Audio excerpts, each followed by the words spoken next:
Salut à tous, c'est Axel de la chaîne DevTheory. Dans cette vidéo, on va voir et on va parler des promesses. Donc comment est-ce qu'elles fonctionnent et comment est-ce qu'on les utilise. Donc je sais que c'est un grand sujet, surtout si vous êtes débutant. Je pense que c'est un petit peu compliqué de comprendre les promesses et on va essayer de résoudre tout ça dans cette vidéo. Avant d'aller plus loin, on a rédigé avec Brian un e-book sur les 6 erreurs à éviter. Donc vous avez un lien en description pour le télécharger, c'est gratuit, vous en faites ce que vous voulez et on peut démarrer directement la vidéo. Alors, comment vont fonctionner en fait les promesses? Les promesses, vous allez avoir deux parties dans les promesses. Vous allez avoir une partie déclaration et une partie utilisation. Donc pour la partie déclaration, c'est ce que nous on va faire. On va créer quelque chose qui va s'appeler démarrer ou démarre. Voilà. En fait, nous, ce qu'on veut faire, c'est venir tester est-ce que ma voiture démarre. Donc lorsqu'elle démarre, voilà ce que je fais. En fait, je vais venir attendre qu'elle démarre. L'intérêt des promesses, c'est qu'on va pouvoir faire ce système d'asynchronisme, c'est-à-dire qu'on va pouvoir attendre le résultat de quelque chose. Donc pour ça, on va créer donc une promesse, donc on va faire démarrer est égal à une nouvelle promesse. Donc une nouvelle promesse, on va utiliser l'objet promise, voilà. Donc ça va être un nouvel objet, voilà, et on va le créer comment? En fait, on va lui passer en paramètre une fonction de callback. Donc cette fonction de callback, ici, voilà, donc on a déclaré une fonction de callback, elle va prendre en paramètre deux fonctions. La première, ça va être la fonction qu'on appelle resolve et la deuxième, reject. Ce sont deux fonctions qu'on va exécuter à deux endroits différents. Resolve lorsque notre test de démarrage a bien fonctionné, c'est bon, notre voiture démarre bien, c'est good. Et lorsque c'est pas bon, on va utiliser reject. Donc en fait, donc là je vous donne un exemple très simpliste avec le démarrage d'une voiture, mais ça pourrait être n'importe quoi. Ça pourrait être get all articles, enfin récupérer tous les articles, etc. Donc imaginons que vous faites donc, tout votre code, là vous faites, vous attendez le résultat d'une requête SQL, vous attendez peut-être le résultat d'une requête, je sais pas, vers une API, etc. Bref, vous faites donc tout votre code et une fois que c'est fait, vous allez tester si c'est bon. Alors vous n'êtes pas obligé de tester, mais une fois que c'est bon, moi je vous conseille de faire un test. Vous faites if par exemple is running par exemple. Donc is running n'existe pas, mais on va le déclarer juste après. Donc si ça c'est vrai, hop, alors je vais venir exécuter ma fonction resolve. Donc attention à ne pas oublier parenthèse ouverte, parenthèse fermée pour l'exécuter.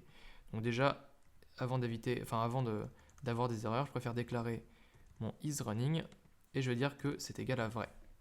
Et ensuite, je peux dire donc là, si ça marche bien, alors j'exécute resolve. Si ça ne marche pas, alors je vais exécuter reject. Ça me permet de faire une gestion des erreurs bien plus facile qu'en ayant des erreurs JavaScript internes, donc en ayant des throw errors, etc. Ici, donc là, je vais exécuter resolve et reject. Et comment est-ce que je vais pouvoir utiliser cette nouvelle promesse? Pour l'utiliser, on va aller dans la partie utilisation. On va venir récupérer notre promesse, donc démarrer, démarre. Et on va, sur cette promesse, on va avoir des méthodes. Et la méthode qu'on va utiliser, on va avoir deux méthodes principales, donc then et catch. On va utiliser la méthode then pour dire lorsque c'est bon, qu'est-ce que je fais? Donc lorsque c'est bon, je vais lui passer en paramètre une méthode, enfin une fonction de callback. Voilà. Et cette fonction de callback, en fait, elle va être exécutée lorsque resolve va être exécuté. En fait, c'est exactement la même fonction. Resolve fait référence à votre fonction de callback.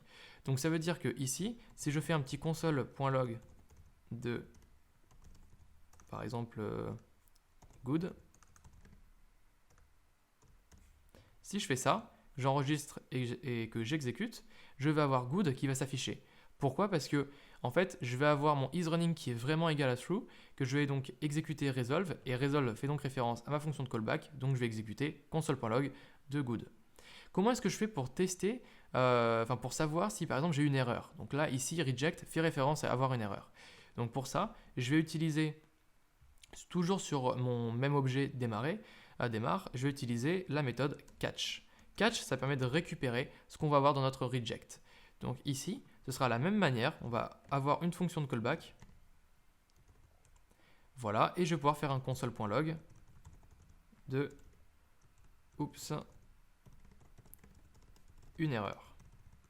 Voilà. Et donc, alors là, pour qu'on puisse le tester, il faut qu'on change isRunning par false.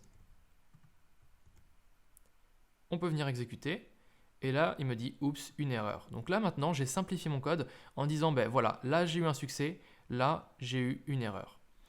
Alors, on peut se poser plein de questions. Là, à ce niveau-là, le problème, c'est que... Alors là, je vais vous donner un deuxième exemple plutôt pour bien vous illustrer le truc. Imaginons, j'ai envie de créer une promesse qui va faire un calcul. Donc, imaginons que c'est un calcul très long.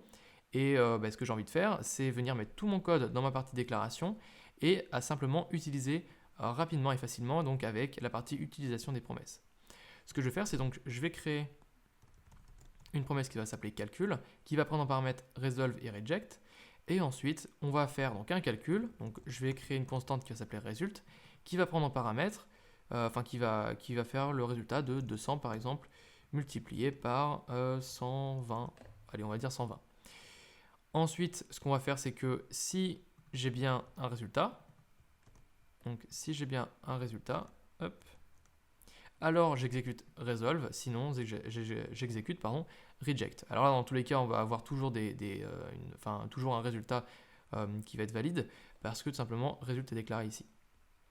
Donc, ce qu'on va pouvoir faire ici, c'est si on veut récupérer notre résultat, puisque nous, en fait, le but d'avoir notre calcul, c'est de pouvoir récupérer notre résultat. Donc ici, calcul, moi, ce que je veux, c'est que dans mon console.log de good, ce que je veux, c'est d'avoir mon résultat. Donc là, je vais dire résultat, deux petits points, quelque chose. Et comment est-ce que je récupère mon résultat ici? En fait, comme je vous l'ai dit, resolve va être exécuté et en fait, resolve va faire référence à votre fonction de callback. Donc comme elle fait référence à votre fonction de callback, vous pouvez lui passer des paramètres. Et vous pouvez notamment lui passer le paramètre result, ou alors vous pouvez passer 0, n paramètres, donc vous pouvez passer result, et bien sûr plein d'autres choses, hein, bien sûr d'autres arguments. Et on va pouvoir les récupérer dans notre fonction de callback ici. Donc ici, je vais avoir par exemple mon résultat, que je vais pouvoir récupérer ici et l'afficher dans mon console.log. Voilà. Et là maintenant, en enregistrant, je peux venir débugger pour voir ce que ça donne, et j'ai bien mon résultat que je viens de récupérer à travers ma promesse. Donc là, c'est super bien. Par contre, le souci, ça aussi c'est un autre problème, mais vous allez voir que on arrive à résoudre les problèmes un par un. Si par exemple, j'ai envie, dans ma partie utilisation, fournir mes arguments, c'est-à-dire les arguments de mon calcul, comment est-ce que je peux faire? Ici, moi, ce que j'aimerais, c'est pouvoir faire calcul, l'exécuter donc avec des paramètres et donner mes paramètres. Donc par exemple, 300 multiplié par 900, par exemple. Voilà, c'est ce que j'aimerais faire et avoir le résultat ici. On peut le faire tout à fait, sauf que là, en fait, on a défini calcul comme étant une promesse. Or, nous, ce qu'on veut, c'est que calcul soit une fonction qui retourne une promesse. Donc on est parti, on récupère tout ça, je le copie, et on va créer une fonction. Donc je vais créer une fonction calcul. Donc je vais utiliser une fonction anonyme, une arrow function, une fonction fléchée, et je vais venir coller ma promesse à l'intérieur. Alors en faisant ça, ça ne va pas fonctionner puisque là je redéfinis mon calcul à l'intérieur. Donc ce qu'il faut faire, c'est retourner ma promesse. Et ensuite dans mon calcul, prendre en paramètre donc mon numéro 1, puis mon nombre 2. Voilà. Et ensuite, je vais dans mon calcul de résultat, je vais passer en paramètre num1, puis num2. Voilà. Et ce qui va se passer, c'est que du coup, je vais pouvoir faire un calcul. Donc là, je vais exécuter la fonction calcul avec les deux paramètres suivants. Donc je vais exécuter ça. Ensuite, je vais passer en paramètres donc num1 et num2 qui vont se retrouver dans mon résultat et je retourne ma promesse. Donc calcul, enfin tout ça, ça vaudra une promesse. Donc maintenant, je pourrais faire un then, etc. Donc si j'enregistre et que j'exécute, j'ai bien mon résultat qui a été pris en compte. Et après, évidemment, vous pouvez dire si mon résultat, par exemple, est inférieur à, je sais pas moi, 1 milliard, tac, je retourne une erreur en disant, je sais pas moi, résultat